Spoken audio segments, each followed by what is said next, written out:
rong nhớ mê rê gần chữ rong thịt họ do nàng ấy nhé ô về nhớ mê rong gần chữ về rơ gần rê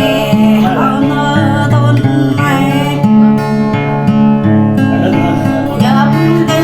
mê nhớ duyên nhớ này rơ gần nhầm là mê nhớ đã ôi nhớ rơ gần nhấp đến đã ôi mê nhớ nhìm nhớ này rơ gần mê ép mê rơ ung lắc mê cao chẳng ép mê rơ tay lắc ép nhớ rơ gần làng rơ gần cao lưng lên làng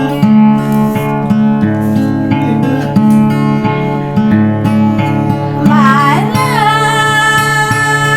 rơ gần lên làng rơ gần làng rơ gần lên làng cả năm đôi em anh như chú ra bóng đá rơ gần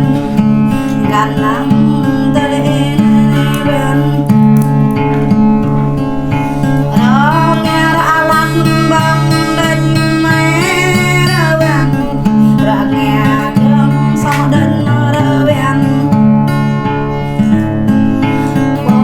nó đang ghé ngang ở ngay rơ gần bố nhàng đang có ép ở căn chơi cả năm đôi em anh như nuôi cha ra đau lẽ rơ gần đời này mơ nuôi cha ra đâm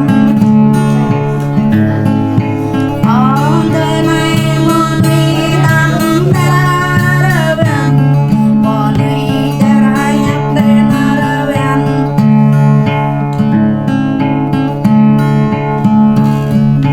bài lên làng rơ gần làng cao lăng lên làng bình ghi lên cao bộ ngang ở rơ gần bình ghi lên ngang cao bộ thao ô bình đánh ba la ba yam bình rơ gần nèo bình ghi nam dịch tăng Ca đê. tại ca đấy ô bẹt bình Bẹt lự, bẹt lệ. tăng bẹt đó rơ gần lon mang ba tê cút lon thao quay là gọi lệ thao quay rơ gần quay ai giờ ghi lệ ba quay rơ các bạn gần như vậy đây này